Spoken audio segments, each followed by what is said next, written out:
Day 6.5, 7 over here. This evening we will be 1 week together, and I wanted to go over just a little bit about bleeding starting off because there's so many things that are happening for both belly births and vaginal birth moms with bleeding, and we want to start seeing that bleeding fading off. So it's going to start off with like a heavy dark red, and then we want to start seeing it getting lighter, lighter, lighter. Then it becomes more of like a brownish red, and then it'll fade off to maybe a light pink and then go into a yellowish white. The more that we rest, the sooner that bleeding will stop. So I am at day, like I said, 6.5, and I am needing a pad that'll last me 24 hours because there's basically nothing coming out, which is a great spot to be in. My uterus is also just about like 2 inches, 1 inch above my pubic bone, so it's gone down quite a bit. A lot of that is that I've rested. I've actually massaged my fundus, which is the top of that uterus. So I've done some abdominal massage and I've massaged the top of that region. How I did that, let me just demonstrate that real quick here, is I'll kind of lay to the side so you can see. But I was going down at birth, right after birth, that evening. It was to my belly button, the uterus. So it was up here, right? Because baby was in there, and then it went down all the way to my belly button, and then it continued to shrink. And as you feel along midline, you should feel at some point you hit a hard, kind of like feels like a rock almost, and that's the top of that uterus, and it's shrinking down. So what I do is I just come and I'm working on massaging, like I've talked about in past days, massaging my obliques. I'll come down, I'll massage the rectus abdominis, which is a little bit harder to massage because it's a lot more tender for me personally. And then I go along midline and I start massaging that uterus. So I'm going to kind of lean to the side to kind of show you here. So I kind of just touch and massage, and actually now I'm only about 1 inch above my pubic bone in terms of my uterus. Now, not everybody will feel good for this. Not everybody's provider wants them doing this. If you've had a belly birth, less likely to be doing this. But that is one way in which I have gotten my uterus to shrink down just a little bit. Another one is something that is not going to be possible for everybody, but it is something that is important to note, which is that we do breastfeed, and we breastfeed on demand.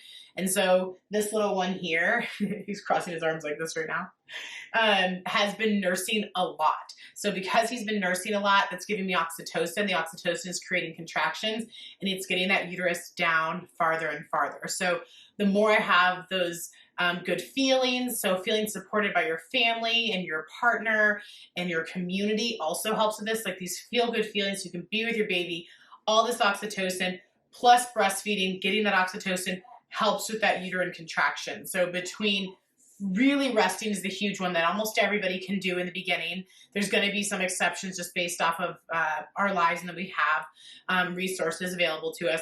Massaging the fundus, so the top of that uterus, and then nursing if possible. And if not able to nurse, really trying to connect to that baby skin to skin and just get that oxytocin love, like ooey gooey feeling to help with that bleeding.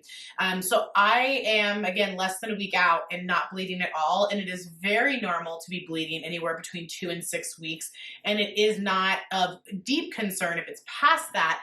But I really like to see with my patients that bleeding has completely stopped by 4 weeks. If it hasn't, I'm kind of wondering what's going on and if there's not enough rest happening or if there's something bigger going on, like a retained placenta or something like that. So wanted to get that out of the way before we continued on with movements. So all the past stuff that I've talked about with mobility of the mid-back and the neck, the activations of the pelvic floor and of the abdominal wall, the gluteal activations, we've talked about just kind of stretching areas that are tight, like the hip flexors, the low back. We've talked about starting to get into some balance movements by just standing on one leg. Those things are really important. I'm getting ready today to add in a little bit more. So I'm going to add in a little bit more than just the activations. I'm adding in more than the breath, more than the mobility. Those things are still relevant. So whenever we're doing rehab, we kind of scatter some in. So it's not that like every day has to have the exact same thing.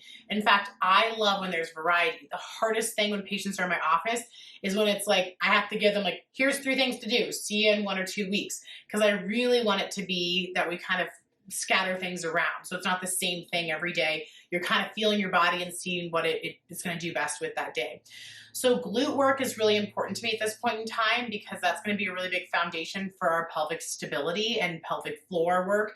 Those glute bridges are important. I've talked a little bit about these side bridges. So coming here, lifting up and then down. And these are just gentle movements. The other movement that I've added in is bringing my legs up to 90-90. And then taking some deep breaths, because it's actually hard to keep your legs here. They're pretty heavy, so just taking some deep breaths in this position. I've also started adding dropping down a heel. Nice, slow, and controlled. And seeing how my abdominal wall has been responding. So as you can see, I'm not just doing activations now of my deep core. I'm starting to add in more of that glute work with that side bridge. With regular bridges, I'm doing a little bit more of them.